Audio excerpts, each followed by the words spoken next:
Les accions que es fan quan la malaltia encara no està present és el que anomenem prevenció primària. I en aquest cas seria portar un estil de vida saludable, dieta equilibrada, menjar molta fruita i verdura, fer exercici, evitar l'alcohol i evitar el tabac.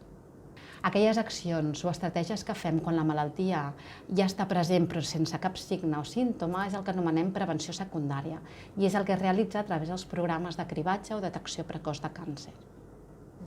La prova és molt senzilla, és un test de sang oculta amb femta. De fet, és tan simple com anar al lavabo, un cop s'ha fet una deposició sobre el tubet, que té aquí com un raspallet, s'ha de passar per diferents punts de la mostra de femta i tapar el tub i agitar. Els símptomes i signes que apareixen, normalment quan apareixen és perquè la malaltia està molt avançada i no podem dir que són sinònims de tenir un càncer colorectal. Són símptomes i signes inespecífics que poden aparèixer amb altres malalties, però aquests són pèrdua de pes, una pèrdua de pes considerable en poc temps, rectorrages, que és sang a la mostra de femta, anar amb un canvi de ritme deposicional, és a dir, passar de tenir un ritme constant d'anar a ventre a tenir diarrea o viceversa.